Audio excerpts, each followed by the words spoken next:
अभिसार शर्मा। आजाद भारत के इतिहास में ऐसी कोई पॉलिटिकल पार्टी नहीं होगी जो महामारी के बीच में चुनावी प्रचार शुरू कर दे।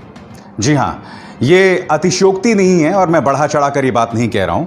और आजाद भारत ही क्या, दुनिया में कोई ऐसी पॉलिटिकल पार्टी नहीं होगी जो महामारी के बीच में अपना चुनावी प्रचार करे। और वो पॉलिटिकल पार्टी कौन है? वो पॉलिटिकल पार्टी है भारतीय जनता पार्टी।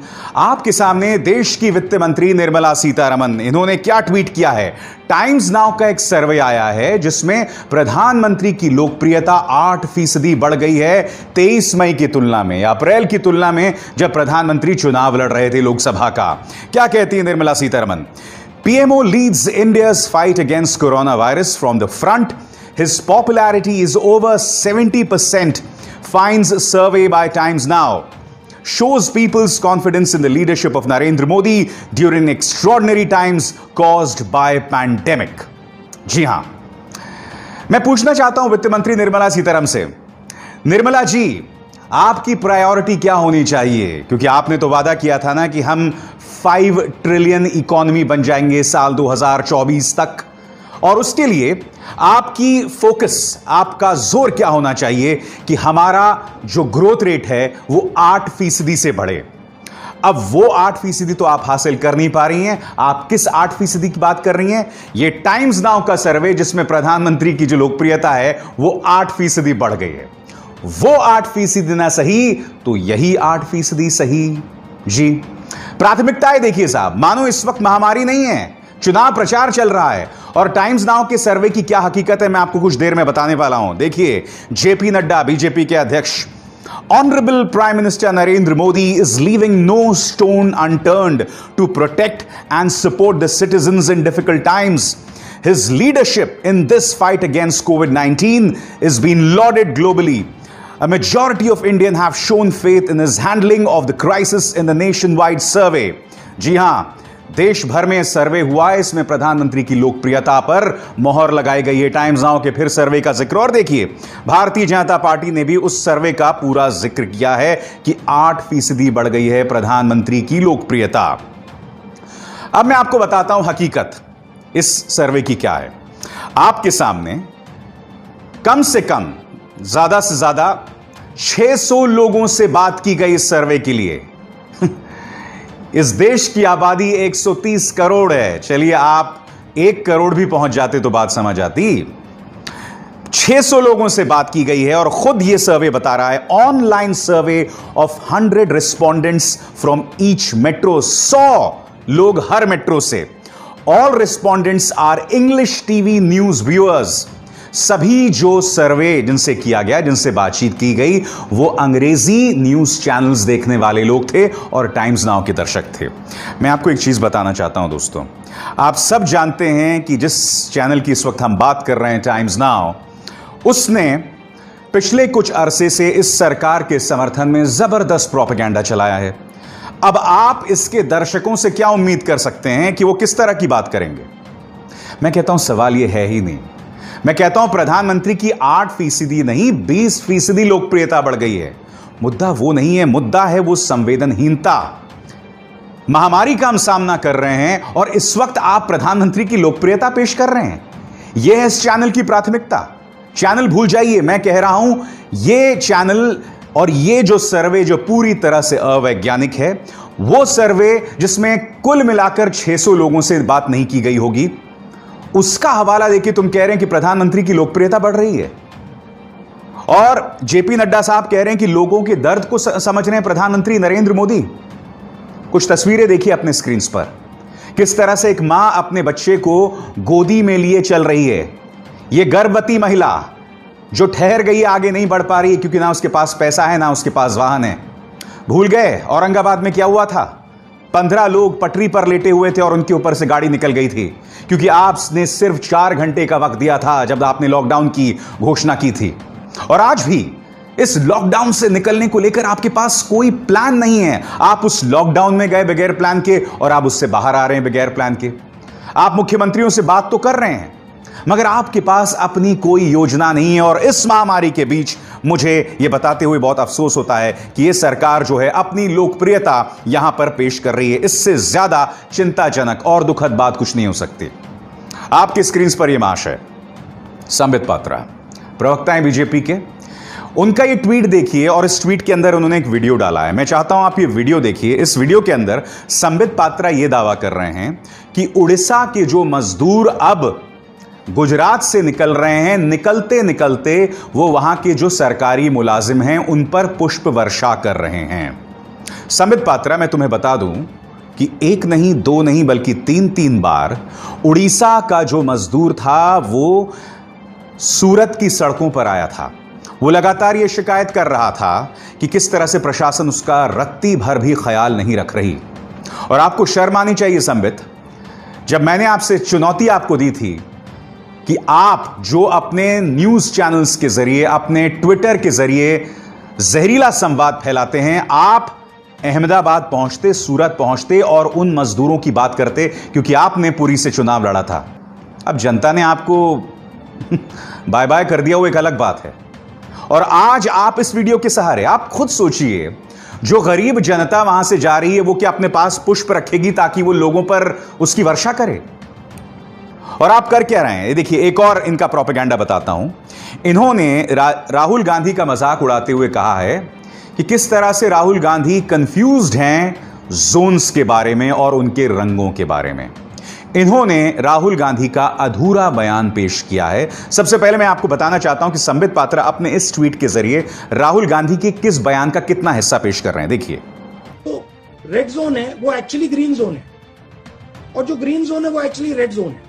अब ये हैं कांग्रेस के एक प्रवक्ता विनय कुमार दुकनिया। इन्होंने मुझे ये पूरा जो राहुल गांधी का बयान है वो भेजा है कि दरअसल राहुल गांधी का पूरा बयान क्या था। अब आप उनका पूरा बयान सुनिए। अब आप खुद फैसला कीजिए कि क्या इस बयान के लिए हमें राहुल गांधी का मजाक उड़ाना चाहिए या क्या करना चाहिए। सुनिए। तो रेड जोन है वो एक्चुअली ग्रीन जोन है, और जो ग्रीन जोन है वो एक्चुअली रेड जोन है। तो मैं आपको छोटा सा उदाहरण देता हूं। ये जो जोन्स बने हैं ये नेशनल लेवल से बने हैं। ये जोन्स स्टेट लेवल पे बनने चाहिए। हमारे स्टेट के चीफ मिनिस्टर्स हमें कह रहे हैं कि नेशनल लेवल पे जो रेड जोन है वो एक्चुअली ग्रीन जोन है, और जो ग्रीन जोन है वो एक्चुअली रेड जोन है। तो इंफॉर्मेशन स्टेट लेवल लीडर्स के पास है।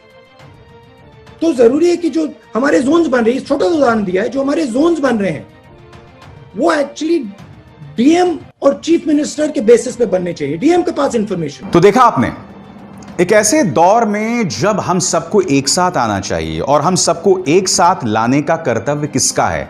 केंद्र सरकार का है। वो केंद्र सरकार और उनके छुट भैये नेता क्या कर रहे हैं? पहले तो न्यूज डिबेट्स में जाकर सिवाय हिंदू मुस्लिम के कुछ नहीं करते हैं, सिवाय तबलीगी जमात पर इनके फोकस के कुछ नहीं करते हैं, जहर फैलाने के, झूठ फैलाने के ये लोग कुछ नहीं करते हैं। इस महामारी के बीच ये लोग एक सर्वे लेकर आ गए हैं और उस सर्वे का मुकाबला निर्मला सीतारमण दे रही हैं, जिनका काम है अर्थव्यवस्था को दुरुस्त करना। जेपी नड्डा कर रहे हैं, जो कि बीजेपी के अध्यक्ष हैं। सबसे रिच पॉलिटिकल पार्टी है आपकी नड्डा साहब। मैं आपसे एक सवाल पूछता हूं, क्या भारतीय जनता पार्टी ने आपके खजानों में करोड़ों रुपए हैं? क्या बीजेपी ने अपनी तरफ से पैसे दान किए? आपको चाहिए था कि अपनी जेब से, बीजेपी की जेब से 500 करोड़ इस वक्त पीएम केयर्स में ही दे देते। वो पीएम केयर्स जिस पे बहुत सारे सवाल हैं। क्या किया आपने ऐसा जेपी नड्डा साहब? मगर इस मुश्किल दौर में आप क्या कर रहे हैं? इस मुश्किल दौर के अंदर भी आप सियासत कर रहे हैं। और राहुल गांधी ने अपनी तरफ से जो मशवरे दिए हैं ना, उस पर आप गौर कीजिए। राहुल गांधी क्या कर रहे हैं? प्रेस कॉन्फ्रेंसेस भी कर रहे हैं, 2 या 3 प्रेस कॉन्फ्रेंसेस कर रहे हैं, लोगों के सवालों का जवाब दे रहे हैं। मगर प्रधानमंत्री नरेंद्र मोदी सिर्फ एक तरफा संवाद, राष्ट्र का संबोधन देते हैं, बोलिए थाली बजाओ, ताली बजाओ, मोमबत्ती जलाओ। और लॉकडाउन 3 की तो उन्होंने स्वयं घोषणा भी नहीं की, और प्रधानमंत्री ने अब तक एक भी प्रेस कॉन्फ्रेंस नहीं किया। आप ये सवाल पूछना नहीं चाहिए आपको कि प्रधानमंत्री प्रेस कॉन्फ्रेंस क्यों नहीं कर रहे हैं, राहुल गांधी ये प्रेस कॉन्फ्रेंस क्यों कर रहे हैं? राहुल गांधी एक पॉलिटिकल पार्टी के उपाध्यक्ष हैं। प्रेस कॉन्फ्रेंस करना चाहिए, प्रधानमंत्री नरेंद्र मोदी को जवाब देना चाहिए इन तमाम मुद्दों का जो इस वक्त मुंह बाहे सामने खड़े हैं कि आपकी प्लानिंग कहां है? मजदूर क्यों सड़क पर मर रहा है? आप क्यों सुविधावादी तरीके से, कुछ राज्यों की तरफ तो आपका पूरा ध्यान है, पश्चिम बंगाल पर आप हमला करते हैं, महाराष्ट्र पर आप हमला करते हैं, मगर मध्य प्रदेश को लेकर आप खामोश हैं। आप पूरी तरह से खामोश हैं गुजरात को लेकर, जहां हालात बद से बदतर हो रहे हैं, और आप इस वक्त भी सियासत कर रहे हैं। बताइए, मैं आपके सामने राहुल गांधी कुछ मशवरे पेश करना चाहूंगा जो उन्होंने दिया है, और मुझे ऐसा लगता है कि बहुत जरूरी है कि इन पर ध्यान दिया जाए। आपके स्क्रीन पर राहुल गांधी ने कुछ मशवरे दिए हैं। आय का सहयोग, सबसे गरीब 13 करोड़ परिवारों का आय का सहयोग मिले, हर परिवार को 7,500 रुपए दिए जाएं। यदि 13 करोड़ परिवारों में से प्रत्येक को कम से कम 5,000 भी दे दिए जाएं तो कुल 65,000 करोड़ की आवश्यकता है, जो जरूरी भी है और सरकार आसानी से इसे दे सकती है। फिर मनरेगा को लेकर उन्होंने कुछ मशवरे दिए हैं, खाद्य सुरक्षा को लेकर मशवरे दिए हैं। अब गौर कीजिए राहुल और भी क्या मशवरा दे रहे हैं। यहां पर वो कह रहे हैं अन्नदाता किसान को ताकत व मदद दी जाए। किसानों को लेकर भी राहुल यहां पर मशवरा दे रहे हैं। 8.22 करोड़ पीएम किसान खातों में 10,000 रुपए डालकर किसान को तत्काल आय सहयोग दिया जाए। दूसरा, गेहूं समेत सभी रबी फसलों को एक एक दाने की न्यूनतम समर्थन मूल्य पर खरीद सुनिश्चित हो। खाद, कीटनाशक दवाइयां और ट्रैक्टर सहित खेत बाड़ी के सभी उपकरणों पर जीएसटी फौरन खत्म किया जाए। उसी तरह से छोटे और मझोले उद्योगों को भी लेकर, बड़े उद्योगों को लेकर, दुकानदारों, प्रवासी मजदूरों, इन तमाम चीजों को लेकर राहुल गांधी यहां पर मशवरा दे रहे हैं। मगर बीजेपी क्या कर रही है? इसको लेकर वो मजाक उड़ा रही है। मैं आपको बता दूं, इस वक्त मेरे साथ कांग्रेस नेता राजीव त्यागी जुड़ चुके हैं। राजीव त्यागी, मेरा पहला सवाल आपसे यह है कि इस वक्त जब देश एक संकट का सामना कर रहा है, हम लॉकडाउन से बाहर आ रहे हैं, उसको लेकर जबरदस्त अनिश्चितता है। निर्मला सीतारमण से लेकर जेपी नड्डा, सभी प्रधानमंत्री की लोकप्रियता बढ़ रही है, उसको लेकर एक सर्वे का हवाला पेश कर रहे हैं। कांग्रेस इसे किस तरह से देखती है? देखिए विशाल जी, जो आप प्रश्न कह रहे हैं कि इस महामारी के संक्रमण के दौरान, इस समय जब पूरा देश परेशान है, परेशानी की हालत में है, कुछ टेलीविजन चैनल्स पे पोल्स दिखाए जा रहे हैं कि प्रधानमंत्री जी की लोकप्रियता बढ़ रही है, तो ये ठीक वैसे ही है कि किसी के विपत्ति काल में किसी के घाव पर नमक छिड़कना और किसी के घाव को खुरच देना बुरी तरह से। आज देश का किसान परेशान है, देश का प्रवासी मजदूर परेशान है, देश का मिडिल क्लास परेशान है कि कैसे अपने बच्चों की फीस भरेंगे, कैसे अपनी गाड़ियों की किस्त देंगे, कैसे मिडिल क्लास के लोग अपने मकानों की किस्त देंगे, कैसे वो अपना खर्चा चलाएंगे। क्योंकि जितने भी प्राइवेट ऑनर्स हैं, इवन सरकार तक, देखिए सरकार भी अपने कर्मचारियों की तनख्वाह काट रही है। एक तो प्रधानमंत्री कहते हैं कि तनख्वाह मत काटिए, मैं अपील करता हूं, और दूसरी तरफ सरकारी कर्मचारियों को डीए काट देते हैं। तो ये दोगलापन भारतीय जनता पार्टी का जनता सब समझ रही है, और ऐसे समय में पोल करना और पोल करके चुपचाप दिखाना, तो ये गोदी मीडिया, या ये कहूंगा मैं गुलाम मीडिया का जो एक कार्य है, उसको भी जनता बहुत माइन्यूटली देख रही है। विशाल जी, आपसे मेरा दूसरा सवाल यहां पर राजीव त्यागी, ये मुझे बताइए कि राहुल गांधी ने अपनी तरफ से जो जो मशवरे पेश किए, संबित पात्रा सरीखे नेता उसका मजाक उड़ा रहे हैं। क्या इस वक्त ऐसा माहौल होना चाहिए, या आपको लगता है कि दोनों आपस में साथ मिलकर काम करें? ये जो सलीका है, ये तरीका है राहुल का मजाक उड़ाने का, उसे आप कैसे देखते हैं? देखिए विशाल जी, आपने जो ये प्रश्न पूछा है कि राहुल गांधी जी की सलाहों का या कांग्रेस पार्टी की सलाहों का भारतीय जनता पार्टी मजाक उड़ा रही है, तो इसका स्पष्ट उत्तर ये है कि प्रवासी मजदूरों के लिए या देश के 13 करोड़ लोगों के लिए अगर कांग्रेस पार्टी, राहुल गांधी कह रही कि 7,500 रुपए उनके अकाउंट में चले जाएं, तो वो मजाक उन प्रवासी मजदूरों का भारतीय जनता पार्टी उड़ा रही है जो दिक्कत में है। देश के 8 करोड़ किसानों के अकाउंट में 5,000 रुपए चले जाएं, जो कांग्रेस डिमांड कर रही है, या श्रीमती सोनिया गांधी जी डिमांड कर रही हैं, राहुल गांधी जी डिमांड कर रहे हैं, तो ये मजाक निश्चित रूप से भारतीय जनता पार्टी देश के किसानों का उड़ा रही है। देश के मिडिल क्लास का मजाक भारतीय जनता पार्टी उड़ा रही है कि उनकी सैलरी कट हो रहा है, उनको नौकरियों से निकाला जा रहा है, वो दिक्कत की तरफ बढ़ रहे हैं। ये मजाक भारतीय जनता पार्टी निश्चित रूप से मिडिल क्लास का उड़ा रही है। और मैं तो ये कहूंगा, कांग्रेस पार्टी, श्री राहुल गांधी जी जिस तरह से बड़े बड़े इकोनॉमिस्ट, जिनको कि पूरा विश्व रिकॉग्नाइज कर रहा हो, और रघुराम राजन जी एक हमारे देश के गवर्नर रहे रिजर्व बैंक के, इसके अलावा और भी इकोनॉमिस्ट से राहुल गांधी जी बात कर रहे हैं, तो भारतीय जनता पार्टी उन इकोनॉमिस्ट का, पढ़े लिखे लोगों का मजाक उड़ा रही है जिनको पूरे विश्व में सम्मान किया जाता है। अरे कुछ नहीं करते, मनमोहन सिंह साहब से बात कर लेते प्रधानमंत्री जी। मनमोहन सिंह साहब ने हमेशा देश को राह दिखाई आर्थिक संकट के समय में, तो निश्चित रूप से ये इतना बड़ा आर्थिक संकट आता ही नहीं। तो ये थे राजीव त्यागी। मगर एक ऐसे दौर में जब भारतीय जनता पार्टी इस संकट को भी एक चुनावी प्रचार के तौर पर देख रही है, अपने विरोधी राजनीतिक दलों को टारगेट कर रही है, जो विरोधी पार्टियां जहां राज्य में सरकार है जिनकी, वहां उन्हें टारगेट कर रही है, ऐसे वक्त में आप पीएम केयर्स पर सवाल नहीं कर सकते। जी हां, वो पीएम केयर्स नंबर 1 आपकी स्क्रीन पर, इस पर सवाल नहीं किया जा सकता। नंबर 2, क्या आप जानते हैं कि पीएम केयर्स का ऑडिट सिर्फ इसके ट्रस्टीज कर सकते हैं, और वो ट्रस्टीज कौन हैं? खुद कैबिनेट के मेंबर्स, कैबिनेट के सदस्य। तीसरी बात, क्या आप जानते हैं कि पहले से ही प्रधानमंत्री नेशनल रिलीफ फंड है पीएमएनआरएफ, और पीएमएनआरएफ की सबसे अच्छी बात यह है कि जो राष्ट्रीय आपदाएं होती हैं उसको लेकर इसकी भूमिका होती है। इसमें आप जितने भी पैसे डालते हैं उसका एक एक ब्यौरा इनकी वेबसाइट पर होता है। मसलन आपकी स्क्रीन पर न्यूज लॉन्ड्री की पड़ताल, यहां पर उन्होंने बताया है कि 3,800 करोड़ रुपए दिसंबर 2019 में इस अकाउंट में थे। तो पारदर्शिता भी है, मगर पीएम केयर्स को लेकर कोई पारदर्शिता नहीं है। क्या यह सवाल नहीं उठना चाहिए? क्योंकि यह सवाल तो किसी और ने नहीं बल्कि प्रधानमंत्री नरेंद्र मोदी ने भी उठाया था कि केंद्र सरकार की जितनी भी योजनाएं होती हैं उसमें आरटीआई लागू होना चाहिए, जनता को पता होना चाहिए उसका पैसा कहां कहां गया। विपक्ष में प्रधानमंत्री ने क्या कहा था, आप खुद सुनिए। क्या भारत के नागरिक को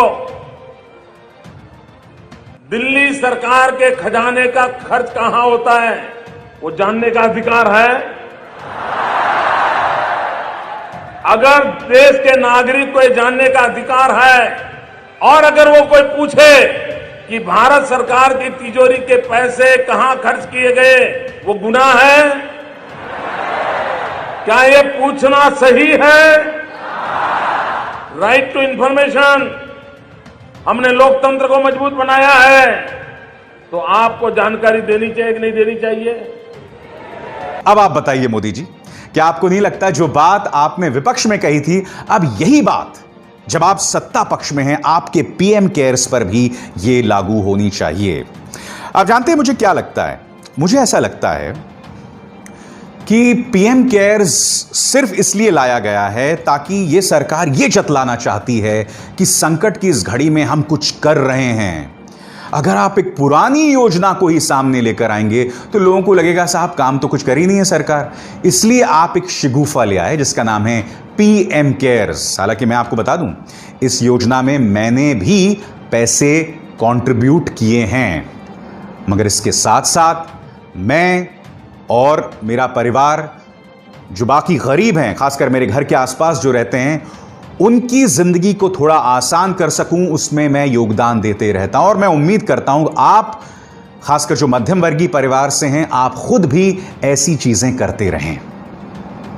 इसलिए बहुत जरूरी है कि पीएम केयर्स में पारदर्शिता हो, और पारदर्शिता तो कहीं नहीं है। पिछले हफ्ते अचानक गृह मंत्री अमित शाह जो हैं वो अवतरित हुए। कैसे अवतरित हुए?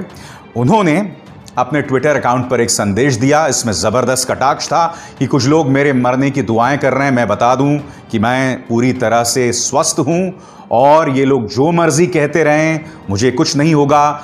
कुछ लोगों ने अफवाह भी फैलाई, मैं उन्हें माफ करता हूं, उनका मुझ पर कोई असर नहीं पड़ता। इसको लेकर खुद जेपी नड्डा भी सामने उभर कर आ गए। एक तो इस देश में लोग इतने कभी कभी वाहियात सोच के हैं कि वो गृह मंत्री के बारे में ऐसी अफवाहें फैलाने लगते हैं, इनको शर्म भी नहीं आती है। अब 4 लोगों को गिरफ्तार किया गया है अहमदाबाद में। अब जैसी आप करोगे वैसा आप भरोगे, सीधी सी बात है। मुद्दा ये नहीं है। मुद्दा क्या, मैं आपको बताता हूं। मुद्दा यह है कि आप जानते हैं कि अमित शाह दिल्ली चुनावों में कितने सक्रिय थे। याद है आपको? बाबरपुर में बटन दबाओ करंट शाहीन बाग में लगेगा। चुनाव जब आते हैं तो अमित शाह बहुत सक्रिय थे, मगर जैसे ही दिल्ली में दंगे हुए अमित शाह गायब हो गए। जमीन पर कौन दिखाई दिया? यह शख्स देश के राष्ट्रीय सुरक्षा सलाहकार अजीत डोभाल। गायब थे, फिर अचानक अवतरित हुए संसद के अंदर इस मुद्दे पर बयान देने, जिसमें उन्होंने अधूरा सच आपके सामने पेश किया। अब इस पूरे प्रकरण के दौरान वो कभी नहीं दिखाई दिए, और जब उनसे सवाल किए जाते रहे कि आप हैं कहां, मेरे जैसे पत्रकार जब सवाल करते रहे, तो क्या आप जानते हैं अभी हाल ही में 3 पत्रकारों पर एफआईआर दर्ज किया गया है, जो लोग दंगा भड़काने का जिन पर आरोप है। उनमें से एक पत्रकार ने एक दूसरे पत्रकार से सवाल पूछा, वो पत्रकार जो ये सवाल पूछ रहा था कि अमित शाह कहां हैं, उन्होंने दोबारा पलट के उससे बोला कि अरे अमित शाह तो अपना काम बखूबी कर रहे हैं, आपको किसने हक किया अमित शाह से सवाल करने का। अगर ये बात भारतीय जनता पार्टी का कोई नेता कहता तो बात समझ आती, मगर अब इस तरह के पत्रकार जो है ना, वही प्रवक्ता बन गए हैं होम मिनिस्टर के, भारतीय जनता पार्टी के। मगर ये बात आपसे छुपी तो है नहीं, ये तो हकीकत हो गई है। हमारे मुख्यधारा का मीडिया पिछलग्गू बन गया है सत्तारूढ़ भारतीय जनता पार्टी का। तो बहुत अच्छी बात है अमित जी कि आपने अपने स्वास्थ्य को लेकर जो एक भ्रांति थी, अफवाह थी, उसको क्लियर किया। मगर ऐसे मौकों पर कृपया गायब मत हो जाएं, और जो लोग आपसे सवाल करते हैं कि आप थे कहां, वो बहुत ही वाजिब सवाल हैं। न्यूज चक्र में बस इतना ही। अभिसार शर्मा को इजाजत दीजिए। मेरी आप सबसे अपील कि न सिर्फ इस कार्यक्रम को लाइक और शेयर करें, बल्कि वो बेल आइकन जो है ना, उसे जरूर दबाएं, ताकि जैसे ही मैं कोई शो करूं सीधे आपके मोबाइल फोन्स तक पहुंच जाए। अभिसार शर्मा को दीजिए इजाजत।